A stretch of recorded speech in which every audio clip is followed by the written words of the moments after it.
Get a few folks on this side.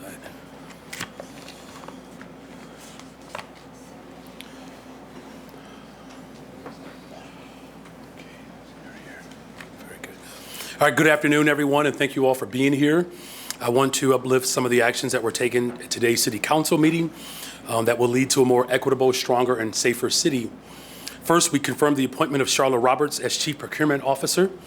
As the Chicago Department of Procurement Services, she will lead the city's contracting, certification, and compliance operations, and she will continue to be a strong advocate for diverse contracting.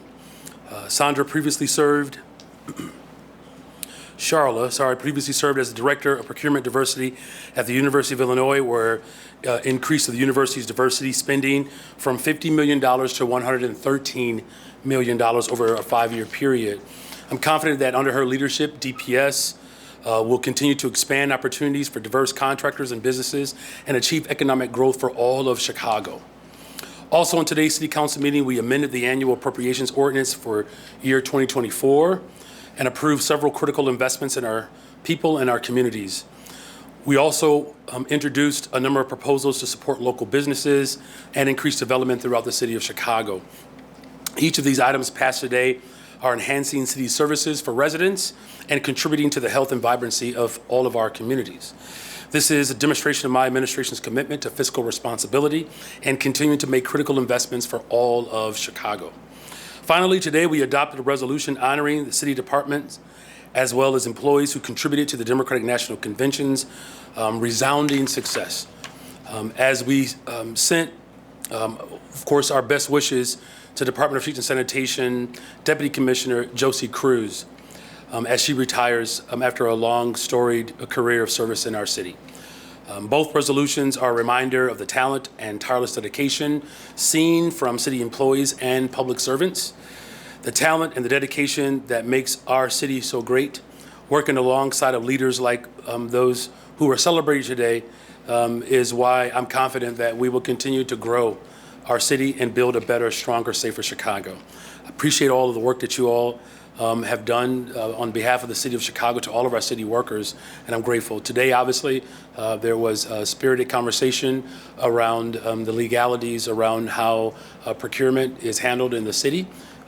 Clearly, the legal dynamic of this ordinance has left me no choice but to veto it. But I am committed to making sure that we are coming up with a collaborative approach to find systems that will actually work. With that, I will take questions. Mayor Liz Nagy with ABC7. So you just said you plan to veto this. Yes. 33 city council members voted in favor. There was a very spirited debate. Why do you feel like the city does not need Shotspotter at this point? So just for clarification, there's two parts of your question, I think, potentially. You're asking about the veto, which does not have anything to do with Shotspotter technically.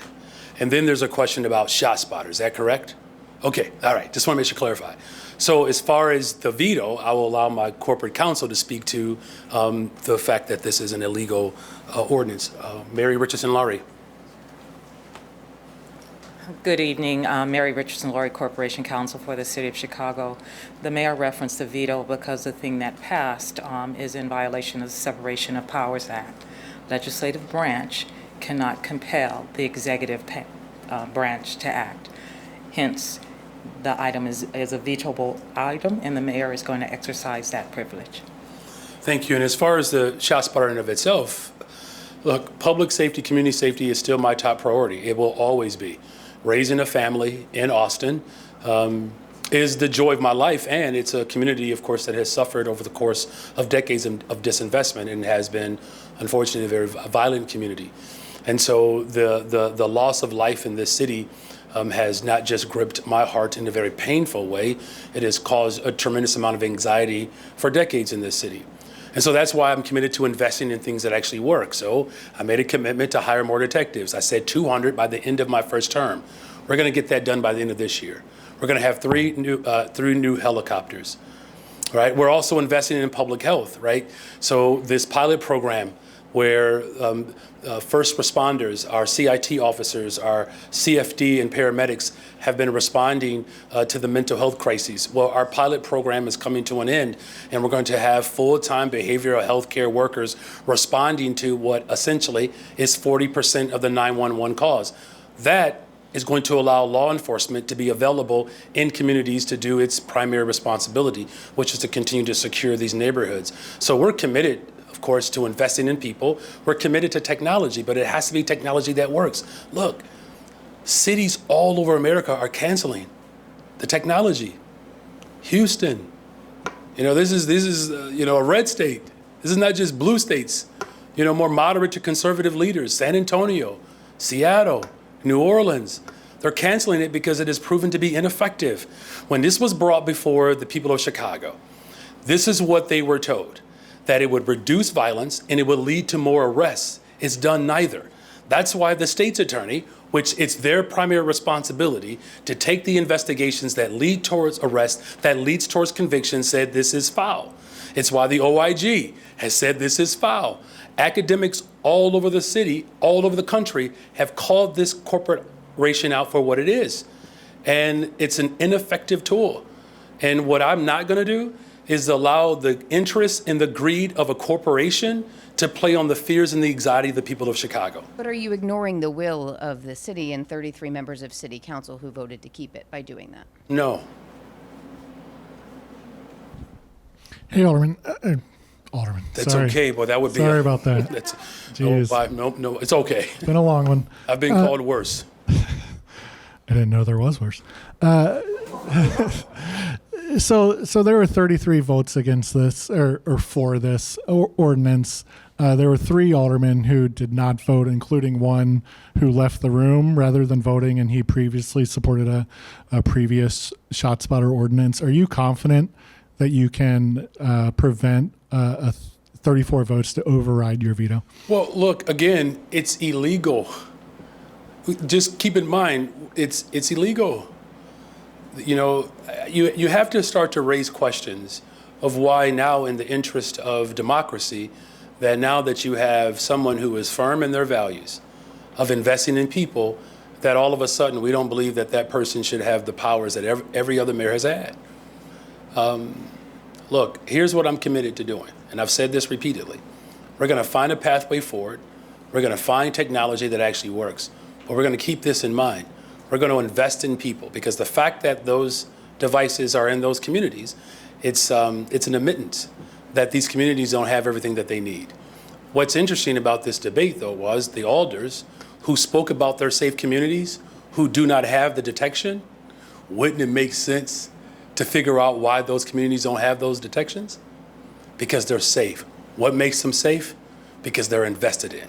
So guess what I'm going to do for the people of Chicago on the west and south sides? I'm going to invest in them, because that's what keeps people safe.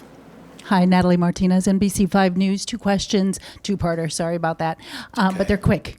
1, what's your response to a 48% discount from ShotSpotter? 2, did you see a social media tweet from Alderman Brendan Riley, and what is your response to it? It said Mazel Tov in the wake of some pager bombings. Well, the 48% discount, I don't really, quite frankly, understand what their motivation is. Is their motivation simply is to make money? Or do they have motivation to actually figure out how we invest in communities? Here's what I would ask corporations to do, not just this one. Pay your fair share in taxes. Do that. Do that. Work to put yourself out of business. We're talking about, a technology that can't prevent violence. It doesn't lead to more convictions. Cities all over America, not just Chicago. I want y'all to hear me good. Not just Chicago. Cities all over America are discontinuing their contract with ShotSpotter. I didn't see the tweet. I'm actually not logged on to any social media.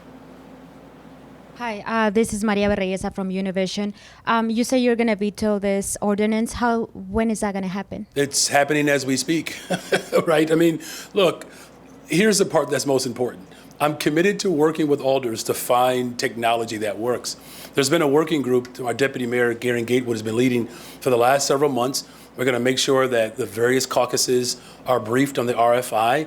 I've seen some of those other forms of technology, and I'm actually, cautiously optimistic about some of these that will be presented. But we're going to work with all the stakeholders, Chicago Police Department, the Chicago Fire Department, paramedics, as well as our alders, to make sure that the RFI really speaks to what we're ultimately trying to do, which is to build a better, stronger, safer Chicago. Good afternoon, Mayor. Good afternoon. The council today finally passed an ordinance to ban lobbyist giving to mayors and mayoral candidates. You a few months ago talked about your opposition to it because it wasn't part of a larger ethics package. Today it passed. What led you to drop your opposition? Yeah, so we were never opposed to it. That's not entirely accurate. We were never opposed to it. We just said that if we're looking at responding to corruption, then we should look at the particular body that has had 38, 40 people convicted. Not one mayor has ever been convicted of corruption. Not one. And I'm just simply saying that if we're going to do this, we shouldn't sort of nibble around the edges. We've been in compliance with the executive order. So I hope. First of all, congratulations to Alderman Martin. He's worked hard on this. But this has never been about my opposition. This is more about what transformation looks like. And, I still believe that there's still yet a lot to be desired because we have not responded to where corruption has been quite pervasive. Well, then maybe I could rephrase. What sort of conversations did you and the alderman have? Those conversations were the same. Like, look, clearly I wasn't opposed to it because I didn't work to block it. We just simply said that there was a comprehensive ethics reform package. And I wasn't the only one. I believe was it Better Government?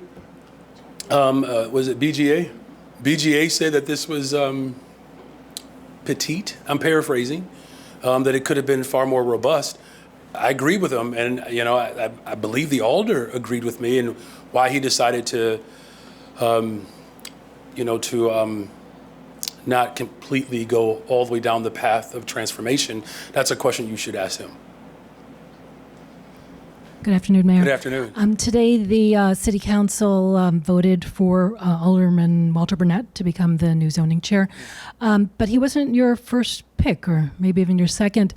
Does the fact that you need to go with the sort of a compromise candidate, what does that say about the traditional power of the mayor to designate chairs of powerful committees? Alderman Burnett is an ally. He was my choice, and we got my choice confirmed today. But he wasn't your first or second. And how do you know that? Because Carlos was first, and then... Well, because he was my first choice for vice mayor, which he made history doing that. And so when Alderman Ramirez Rosa decided that he was willing to step down, we had multiple conversations with many different people, and he's always been a part of the conversation. And today, we secured an ally of mine to be the zoning chair. So do you think that the fact that you decided on what is seen as a compromise candidate says anything about the traditional power of mayors to have their first choice as powerful chairs? Well, again, I'm not going to, go back and forth on, Chicago politics one-on-one, but I'm happy to sit down with you at another time and we can just sort of pontificate. Today, one of my fiercest allies, Alderman Walter Burnett, was secured as my zoning chair. That's the person that I put forward. That's the person that we voted on. And that's the person who won. And good evening, Mayor. I know, right? Good evening. You talked about the Shotspotters parent company playing on people's fears, but those fears are there. Yes. What do you say to people out in the communities who have been hearing that some lives are being saved because of ShotSpotter and the police getting there sooner, and afraid that they're losing that in the gap between what's there now and what will come? My top priority is to protect the people of this city, and I spend all day, every day, putting forth efforts to make sure that our people are safe across our city. Now, what I could say to that is that there are things that have made our people less safe, like closing schools. And that's why I fought to make sure that we keep schools open. Closing down and shutting down public housing, that actually makes people less safe, because if you look at the communities where these devices are not needed.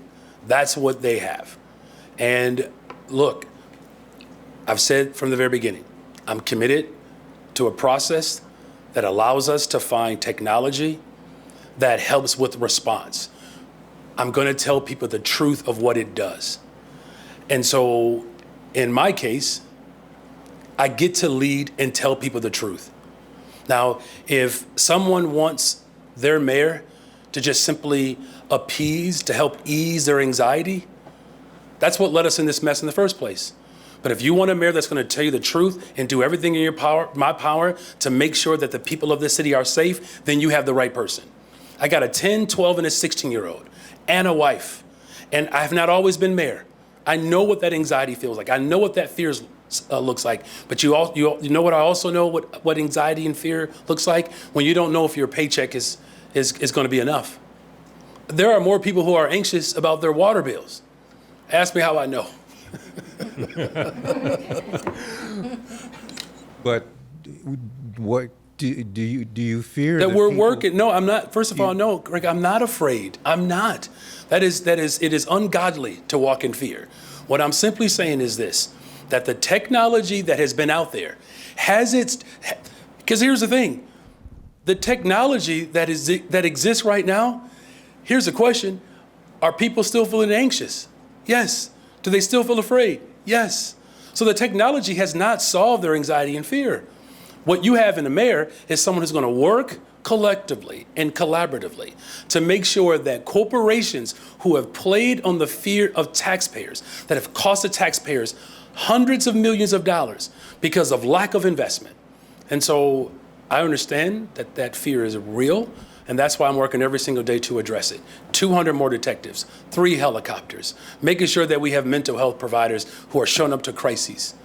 And here's the thing, those investments are working. Homicides are down, shootings are down. In fact, in every single category around violent crime in this city, it's all trending in the right direction because we're taking a holistic approach. I'm not going to let our people down. Mayor, there was a pretty negative editorial from 23rd Ward Alderwoman Silvana Tabares in the Tribune today. And also this vote, 33. Are you worried? You've got big votes coming up, the budget. If 33 Alder people went against you on this, are you worried you're going to be able to get to 26 on some of your big agenda items coming up, like the budget? No. Can you expound? Expound on How do you no. get to 26 when you lost 33 here? I'm really trying my best to understand your logic. You're saying that one vote could mean the vote of something else. Well, I'm just saying, you're not worried then that it portends perhaps having trouble getting to 26 on some of your other big agenda items? No. Hi, Mayor. Hi. So you had 33 alders, including someone from your management team, disagree with you on Shotspotter.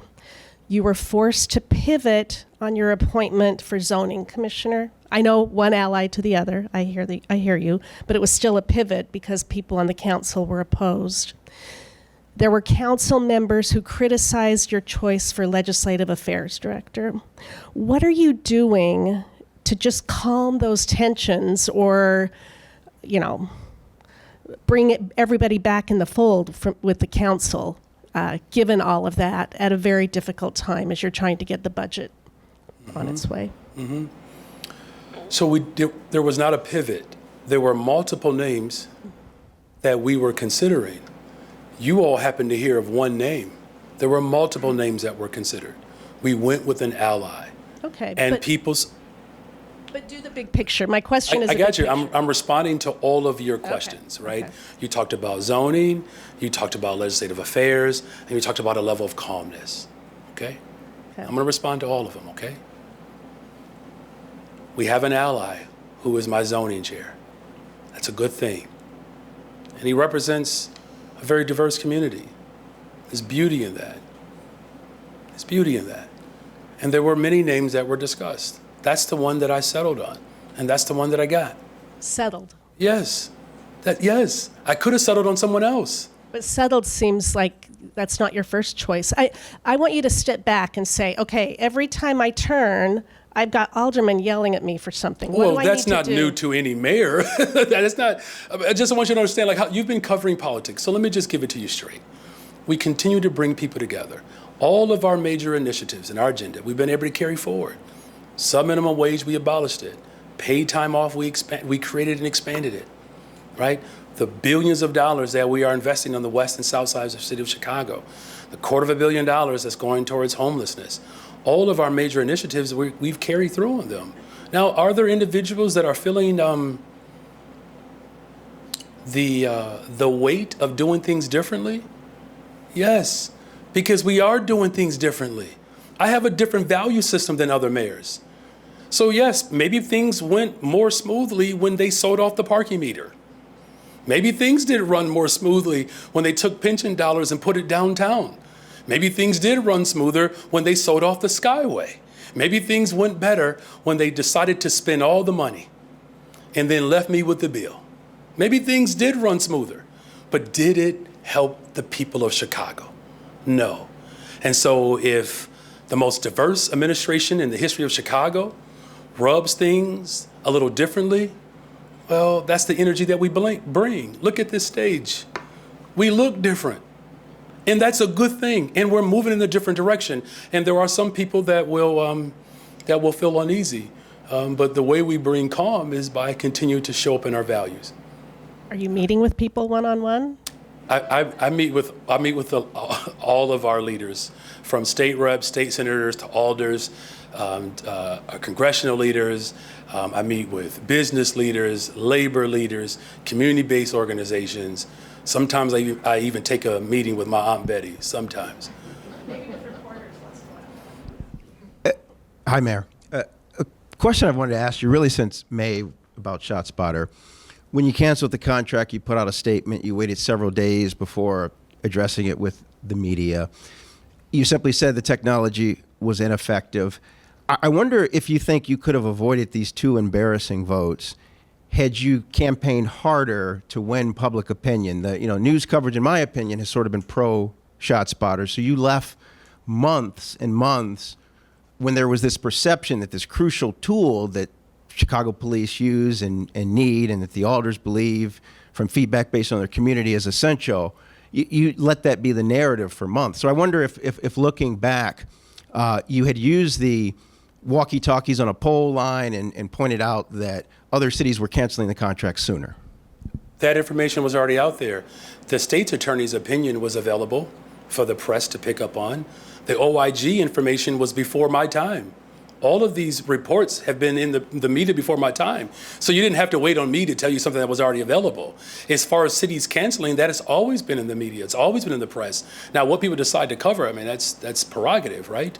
Look, I'm not looking back. That's the problem that we've had in this city. We're doing things differently. Now, look, if people want a mayor who is going to appease folks, to just satisfy some of the proclivities that people might have, I'm not that person. I was elected to transform this city. And guess what I'm going to do? I'm going to transform this city. One other question. I think we're doing multiple, right? On Kennedy Bartley, just quickly, did your vetting pick up the fact that she'd called police effing pigs and sort of flirted with abolishing the police? And also, what has she said to you to assure you that she can remain in your administration and that she's someone you want to have on your team, because those are not your views? Well, look, again, those are not my views. They're not. And those harsh comments were offensive. And there is a great deal of rage and emotion that exists, and there are times when those emotions get the best of people, and they say things that are hurtful. Here's what I know, that my administration is committed to making sure that our law enforcement, brave women and men, have everything that they need. That's why we gave them raises, of which some people said I gave them too much. It's why we're committed to getting to our 200 detectives. It's why we have more technology coming on board, like our helicopters. It's why we're actually freeing up law enforcement from responding to mental health crises. That's the type of advocacy that the police officers want. Cutting down the ratios with supervision so that it's moving in a constitutional way. You know, the police department has taken my vision and they've embraced it. That's what I know. And I have an administration that is committed to transforming this city and building a better, stronger, safer Chicago. And she has done the right thing by talking to leadership in the police department and apologizing for her words. She's having sit-downs with individuals. Look, here's the beautiful part about my administration. We believe in grace. If I judged every single person on the things that they've said about me, whether publicly or privately, I would have a hard time going out to dinner with anybody.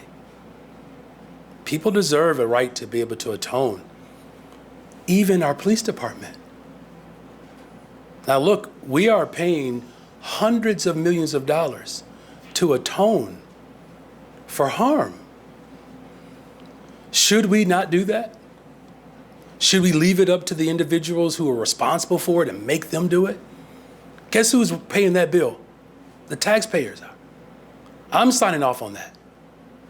So if we can extend grace to individuals that may have harmed people, even in their capacity, we certainly can extend grace to someone who said very harsh and offensive words. That's what our society needs more of. We are so quick to judge and to punish people and send them away and say they're not qualified because of what they said or what they've done. Maybe it's not what they feel anymore. Now, you all know I lead with my faith. I believe in grace. There are people who are chairs in city council that did not support me. Some of whom said very harsh words about my candidacy and what it would mean if I were to become mayor. In fact, there are more individuals who did not support me who have leadership positions in city council.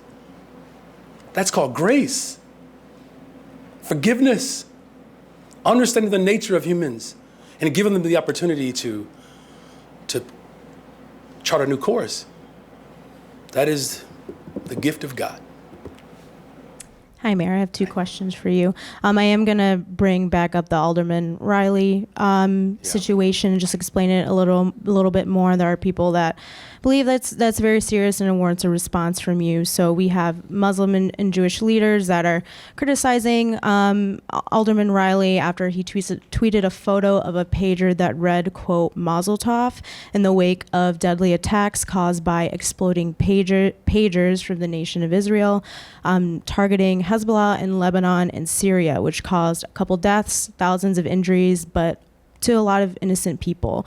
Look, I didn't see the tweet. If that's what he did, that's should he face repercussions for that? That's beyond offensive, and he should apologize for it.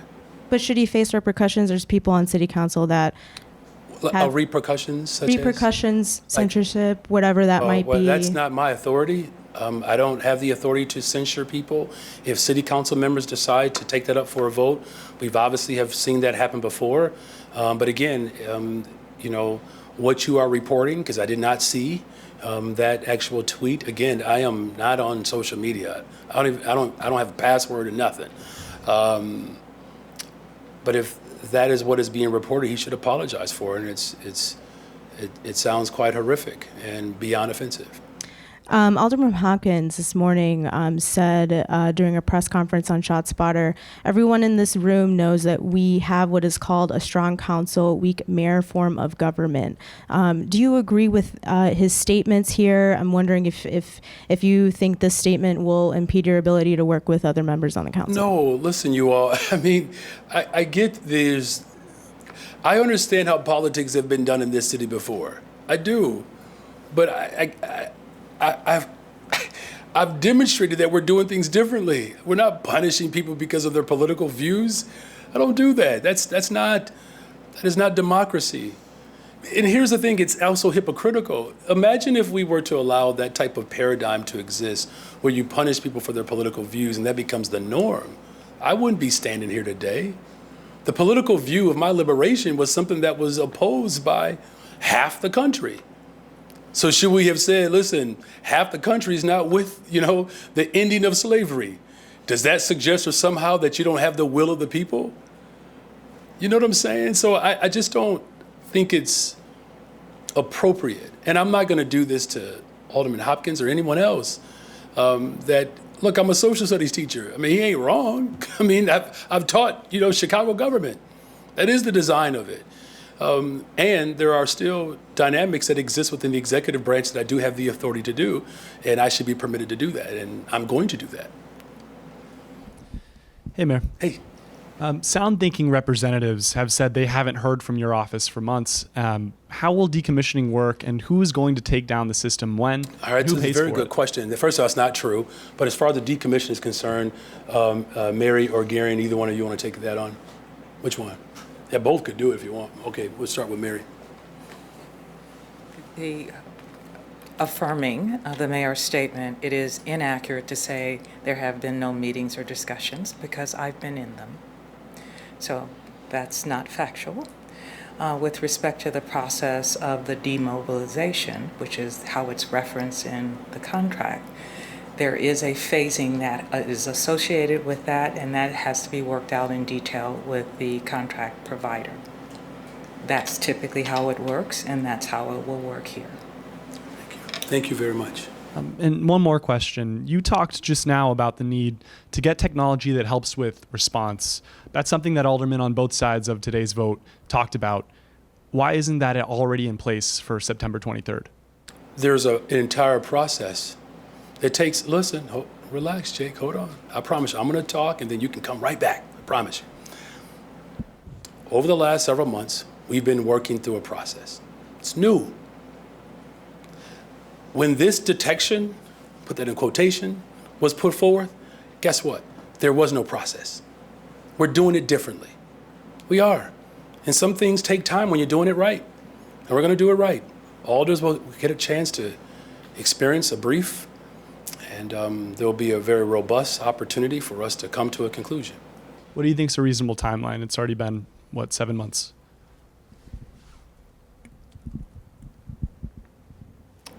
A reasonable timeline is to do it right. It's to do it right. I'm going to do it right. Hi, Mayor. Hey. You pushed the $1.25 billion bond program and the unwinding of TIFs as a way to reverse decades of disinvestment and neglect, releasing locked up money that couldn't be used across the city. So why support the expansion of the Pilsen TIF and lock funding up there?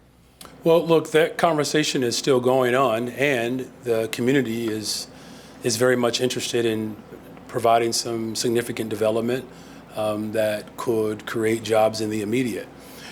Keep this in mind, the reason why we have changed course as it relates to TIFs is because what this TIF is attempting to do for this library, TIFs were not doing. And so, yes, we are winding down, but keep in mind, all TIFs will not be eliminated. There's a process. So part of the pitch from Alderman Sigcho Lopez is to use TIF proceeds for a localized property tax relief pilot, which is not currently an allowable TIF use. Do you think Springfield should change the law to allow that? Well, look, we do need property tax relief, right? I mean, these assessments that have come out have created a great deal of anxiety and fear, legitimate anxiety and fear and harm. There are many things that our budget director, as well as our entire finance team is working with Springfield around a host of potential revenue ideas and areas in which we can provide relief for working people. What's happening in communities like Pilsen, Little Village, Bronzeville, South Loop, even in my neighborhood, Austin, is becoming increasingly more unaffordable. And so that's why this bond and us working hard to build affordable homes is the top priority. And again, we're going to continue to work with Springfield around a host of things, whether it's education funding, housing, homelessness, youth employment, mental health. There are a number of things that we've already been working together on, and we'll continue to do that. Thank you. Is TIF on the table for that? I'll put it to you this way. This is what I said repeatedly. We are working with the state of Illinois around a host of revenue ideas and potential state laws state laws that could provide relief. Everything is on the table. Hi, Mayor. On the revenue side of things, Alderman William Hall, he suggested that the state should be contributing more to help the city close those deficits, and specifically that the state should be the one to pay that $175 million CPS pension payment. Is that an option that you would lobby Springfield on in the upcoming veto session, or a route you plan to take? Well, I mean, when it comes to pension payments, again, I don't have to, relitigate how the failures has caused this problem in the first place. Here's what I can say is that it's going to take all levels of government to establish a real commitment of revenue that can respond to our pension payment, right? Because property taxes right now in the city of Chicago, I mean, I believe that's the primary bill essentially that we are paying. And that's causing an off balance, right? We have expenditures that have gone down. I believe to our budget director Guzman, I believe we've saved the taxpayers about $200 million so far. Just expenditures have gone down, but the revenues have not caught up with our expenses. So we're all going to have to come together and figure it out. And the state of Illinois, county government, local government around the country are all facing the same dynamic, that we have a lopsided structure where our taxes are primarily based on sales, and there are people who have less who are carrying that weight and that burden, and we do have to shift that dynamic. And on the ethics ordinance that was passed today, do you see that as a rebuke of you after your campaign had accepted and then returned lobbyist contributions? No, it's not. Look, people donate to our campaign who don't know the rules. I don't have the ability to stop you from giving to my campaign, right? So if someone writes a check to my campaign and they're in violation, when we discover that, we send it back. People still might get it wrong. So it's not, people, believe it or not, people don't pay attention to every dynamic of city government, believe that or not. And so it's not a rebuke. We've always been in compliance with it. We just simply said that if you're concerned about corruption, we should actually focus on a full package. And I still stand by that. Hi, Mayor. Hey. Your office has declined to say whether you're taking a pay raise this year, though the deadline to decide on that has come and gone. It's outlined in city ordinance. Can you explain your thinking behind keeping that decision private until budget season? If the deadline has already passed, why not just say what you've decided? And are you taking a raise next year? Well, look, because the way we do budgets in Chicago, we present the entire budget. You don't send piecemeals of things that you will or will not do. Here's what I've said repeatedly: everything is on the table, including raises, everything. On Shotspotter, if the legislative branch can't force the city to enter into a contract, why bother to veto this ordinance? You let the previous pro-Shotspotter ordinance kind of just sit without vetoing it. Why not do the same? What's different about this ordinance? Is it more legally binding than the previous Shotspotter ordinance? It's illegal. In a way that the previous one wasn't? This one is illegal. I did have just one follow-up question on the bond plan. Is there any consideration on the $1.25 billion bond plan? Is there any consideration of rethinking that and potentially thinking about using any expired TIF district funding to help fill budget gaps for next year or 26, 27? We are discussing every aspect of our budget. And again, when I was running for office, we said that the first budget that we passed would be about $500 million. Last year, we forecast this one. And our finance team, they're all here today. Our budget director, Annette Guzman, our comptroller, Chase Rahwinko, and our CFO, Jill Jarowski is here. They're the best team. They're the best team, I would say, arguably in the country. Our bond ratings continue to go up. We find creative ways to continue to invest in people. It's a smart group of people. They're smart. Look, I inherited problems. I'm fixing them. Good evening, Mr. Mayor. Good evening. Regarding the RFI for gunshot, so are you open to other companies than SoundThinking providing gunshot detection technology? Yes, that's what an RFI does. Yes. So with regards to the RFI, SoundThinking is currently the largest purveyor of gunshot detection technology in the country. They also have other services like Crime Tracer that are sort of embedded in an overall package that they offer to cities. Should the RFI determine that there are no other players who could service the size market that Chicago has, will you come back to Shotspotter, or do we say goodbye to gunshot detection altogether? Well, that's going to be a collective decision. The whole point of opening up the process was so that everyone can participate. And so they get to make their case like everyone else. When those cases are made, there will be recommendations that will be put forth, and we will bring those to the public. Could ShotSpotter be one of those recommendations if they're the best? If they choose to respond to this RFI, they will have an opportunity like everyone else. Thank you. Last question is, Alderman Moore has said to me and repeatedly that should this ordinance be vetoed, that you could prepare for a court fight. Is your administration preparing for any sort of... Well, that's why we want to veto it, because anyone could take this up and bring it forth the court. Am I accurate with that, Mary Richardson Lowry? I'm not a constitutional law expert. To respond to your question, because it was an act by a legislative body that is reserved for the executive body, it is not only challengeable by the executive body, it's challengeable by anyone who would think that they're usurping contractual rights. So I'm hopeful. We heard their concerns around public safety and the desire to try to redress that. What I'm hopeful is that all the parties will sit down and have a thoughtful conversation internally about what that looks like, including the alders. Unfortunately, as written, that particular work product is inconsistent with the Separation of Powers Act that applies to all legislative bodies and also applies to the executive branch. They cannot usurp contractual rights. And again, just to put a fine point on that, I thought I had that right. I took one constitutional law class, which, by the way, becoming a social studies teacher, just want you all to know, social studies teachers, we're really lawyers who just don't want to wear suits every day. So, but, you know, to put a fine point on that is that we are hopeful. That was the whole point. You all do realize, let me just say this real quick. There have been other mayors that have canceled contracts and raises without any due process. I know because I've experienced it as a teacher. 4% raises, circumventing union contracts. Not only did we make a commitment, on the campaign trail that we're going to tell people the truth, we actually gave them grace, kept it, extended it.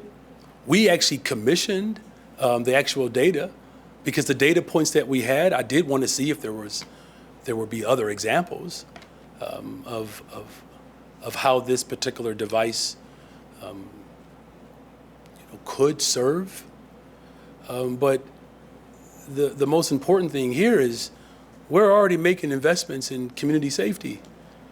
That as a city, I'm working hard to elevate the consciousness of the people of Chicago so that we don't have dumbed down politics, where people play on our fears. Do you know what people are more afraid of? Let me tell you what they're more afraid of. They're afraid of losing their jobs. They're afraid that they're not going to be able to afford their property taxes. That's real anxiety. And we're doing things differently here. We said that we were going to invest in people. We were going to tell people the truth, that we we're going to find structural ways to change the way finances are handled in this city. We're balancing budgets. We're actually paying bills that other people didn't. And we're still investing in people. Yes, it's been some turbulence for some people, because they've been used to just sailing along to get along. It's a new day in Chicago. We're going to invest in people, tell people the truth. I'm going to do everything in my power to protect people, to keep them safe. Yeah, my late father was not only a social studies teacher and CPS for about 38 years, he was also a law school dropout. So anyways, you've been quoted as describing ShotSpotter as a walkie-talkie on a stick. So the Hattie McDaniels question is, what do you have better to offer in its place? Yeah, thank you for that. So the work that our Deputy Mayor Gary Gatewood has been engaged in with many stakeholders, stakeholders across the board, including the Chicago Police Department, there are a number of other forms of technology that have captured our interest, and we're exploring all of them. This RFI is going to give the public the opportunity to engage in a way that the administration that brought it in, that they didn't do. That's what I mean. When I say we're doing things differently, we literally are doing things differently. Did anybody in here ever get a briefing on ShotSpotter in 2016, 2017? Like, was there ever a public meeting or discussion about this detection? Was there ever any discourse around whether or not this detection was actually valuable? So when people ask about, what do we have, the fact that you actually get to have that is proof and point that we are doing things differently. That's the whole impetus behind the RFI. So it's not so much about what I have personally, because I'm not a corporate leader in shot detection. Now, based upon how much money, some of these folks have made duping the people of this country, I see why people have gone into that industry. But there will be multiple examples in which it will be made available that all of our stakeholders will begin to explore. What technologies are on the short list that you all are looking at? See, I want to be careful, not to look. I don't want anybody to believe that I'm trying to tip the scale in one way or another. Well, we're not doing I would that. just Just say, which ones are you No, looking I at? hear you. I mean, it's a fair question, but all I'm saying is there are other forms of technology that has piqued our interest, and this RFI is going to bring that about. So the All right, first- last one, Mark. So Last the one. first and last one, and maybe a possible follow-up determine. No, how this is you the last one, answer. Mark. That's the last one. No, fair is fair. You gave a whole bunch of people. Okay, come on, Mark. Follow up.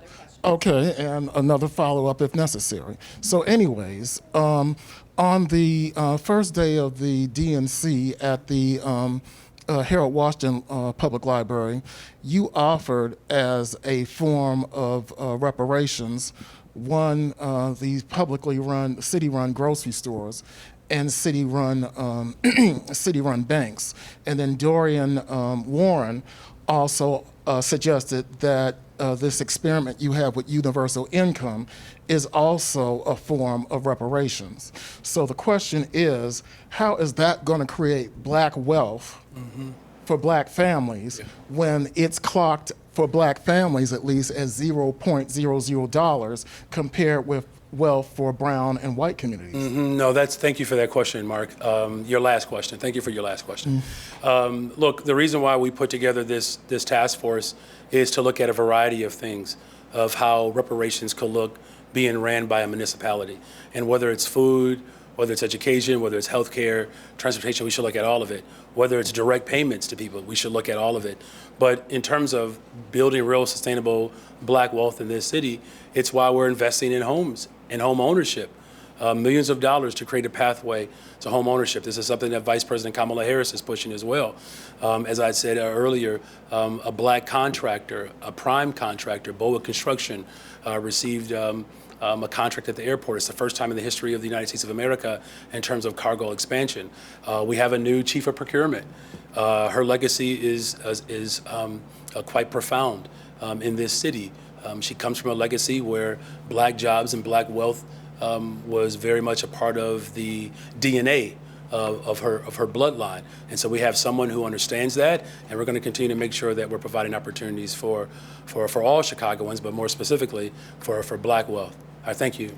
Okay, well, as I pass the mic, your constituents want to know when the studying up is going to end and the paying up is going to begin on reparations under your administration. I like that. That's a real Reverend Jackson quote. Thank you. William Kelly, City News Bureau, New York Post, Mayor Johnson. Chicagoans asked me to ask you,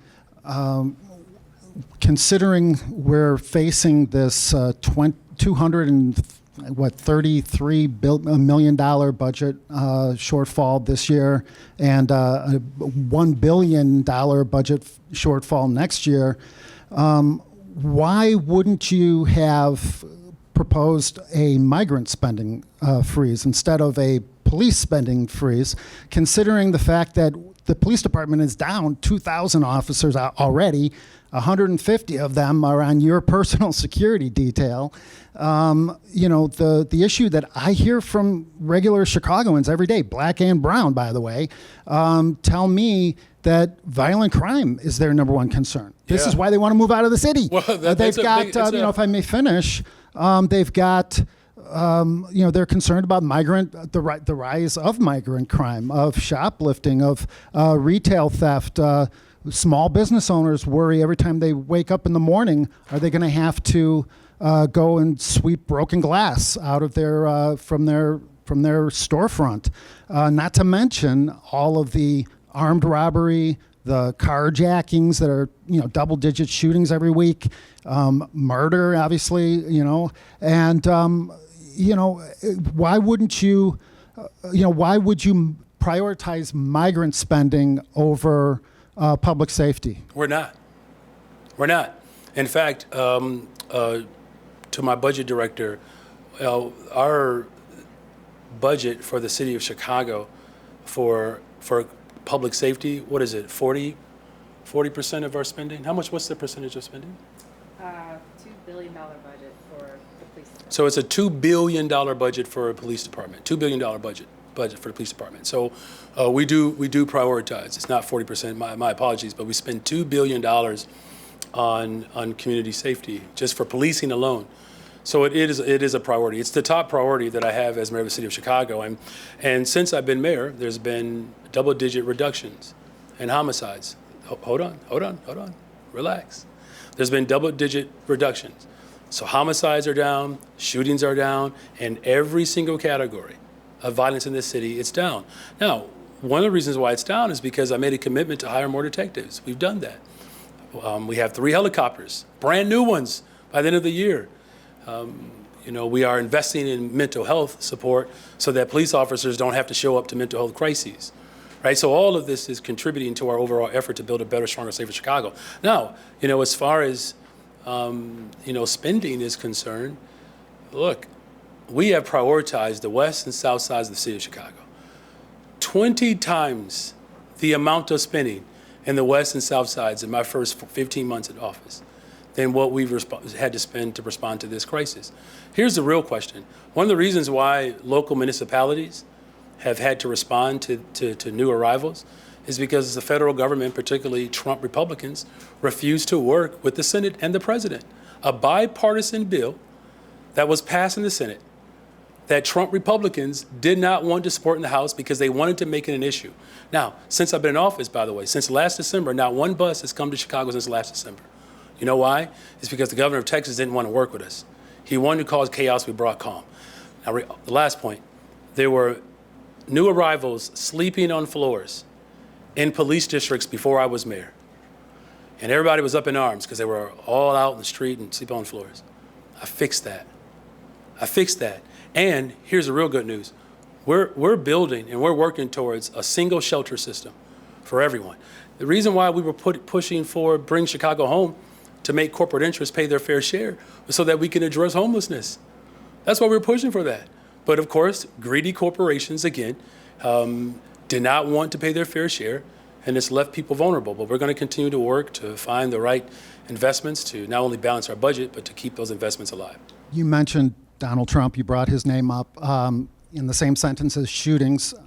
Do you want to apologize or rescind any of your comments about Donald Trump that perhaps are actually motivating and inspiring people to go out and try to shoot Donald Trump?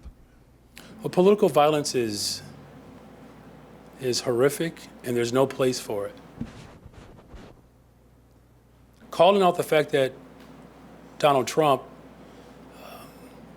doesn't believe in our values to build affordable homes and to respond to mental health crises, to actually work with Congress to come up with comprehensive immigration reform, calling those things out is the responsibility of leadership. That's all we're doing. We disagree politically, but in no way do I condone political acts of violence. Violence in any form is deadly and wicked. And I hope that this country continues to recognize that, that there's no place for it. Thank you all very much. Thank you all very much.